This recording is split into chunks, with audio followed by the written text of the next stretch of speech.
దున్ని కూలోళ్ళు వేరేందుకు దున్ని కూలోళ్ళు వేరేందుకు 20,000 అవుతుంది. అవి మళ్ళీ ఉడకబెట్టిన వాళ్ళకి బానకి 110 రూపాయలు. 110 రూపాయలు బానకు ఒక్కొక్క బానకి ఏంది. అవును. మరి అది మళ్ళీ తిరగతిప్పినందుకు రోజుకి వచ్చి మనిషికి ఇక 350 రూపాయలు కూలి. 20 మంది 15 మంది పడతారు. అంటే ఎన్నింటి నుండి ఎన్నింటి వరకు బాబాయ్? అదే కూలి పొద్దున్నే 6ంటికి వస్తే 1 గంట దాకా ఉంటారు. 1 గంట దాకా ఉంటారు.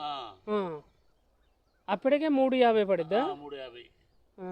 ఇంకా కొంచెం ఎండ కదయ్యా పాపం వాళ్ళు. ఎండగా వాళ్ళది ప్రాణమే మనసు ఉంటుంది. అవును. ఏమంటే ఈ రోజు నిన్న కొద్దిగా చల్లబడింది కానీ ఎండ ఫుల్గా ఎండగా. అవును.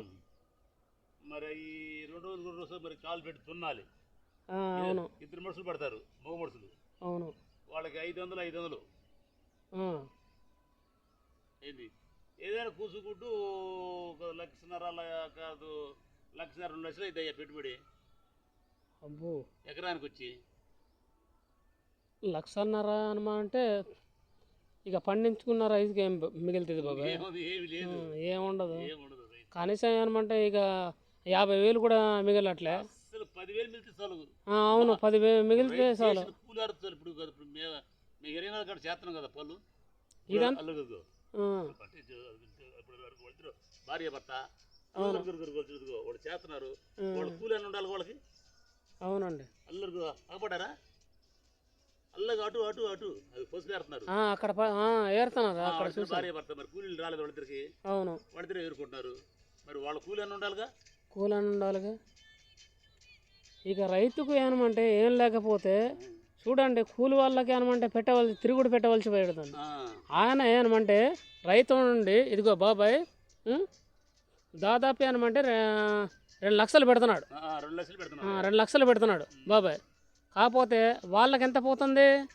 ఇక ఏరే వాళ్ళకి, దుక్కుతున్న వాళ్ళకి, ట్రాక్టర్ వాళ్ళకి, ఉడికిచ్చే వాళ్ళకి, తిప్పే వాళ్ళకి, వాళ్ళకి పోతే ఎంత మిగిలిందండి? ఇటు సున్నా వడ్డీ అట్ట మిగులుతుంది. ఏందండి వ్యాపారం? గవర్నమెంట్ రైతు అంటారు, వస్తుంది ఏమి చేయట్లే గవర్నమెంట్. ఏందండి ఇంతకుముందు ఘనత ఏమంటే మీకు కూడా తెలుసు కదండి. ఇంతకుముందు కూడా ఎంత రైతులకి ఎంతో ఎదుగో సాయం చేసేవాడు. అది కూడా ఫలితం లేకుండా పోయింది. ఇంతకుముందు నా గవర్నమెంట్ ఉన్నప్పుడు నేను పెట్టానండి ఒక వీడియో.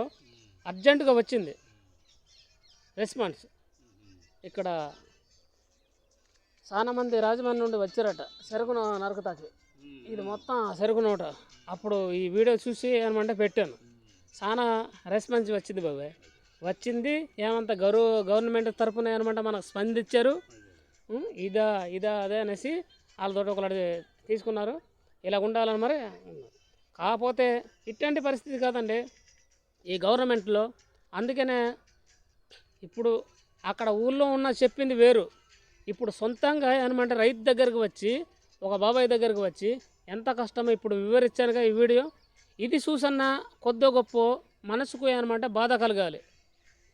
ఏందండి ఇంత కష్టం? అంత పెట్టుబడి పెట్టుకున్న తర్వాత కనీసం ఏమంటే ₹10 బిల్ల కూడా అప్పులు తెచ్చిన కాడేమో బ్యాంకులు కట్టడం సరిపోతున్నారు, వాళ్ళకి కట్టడం కూడా అవకాశం లేకపోతుంది. అవును, చాలా దారుణం అండి ఇది కూడా. ఏమంటే మీకు మనస్ఫూర్తిగా ఈ వీడియో కూడా అందాలని, మీరు గవర్నమెంటు ఏమంటే తొందరగా ఏమంటే రెస్పాండ్ అవ్వాలని నేను కూడా మనస్ఫూర్తిగా కోరుకుంటున్నానండి. ఇక్కడికి వచ్చిన తర్వాత ఏమంటే రైతుల పరిస్థితి చాలామందికి చూశాను. అక్కడ ఇంతకుముందు ఏమంటే మల్లెపూల తోటకు కూడా ఏమంటే పెట్టాను. ఈ వీడియోలన్నీ మీ గవర్నమెంట్కు తరపు కనీసంగా ఏమంటే షేర్ చేయాలని నా హృదయపూర్వకంగా ఏమంటే తెలియజేసుకున్నాను. బాబాయ్ పరిస్థితి కూడా ఆలోచించండి.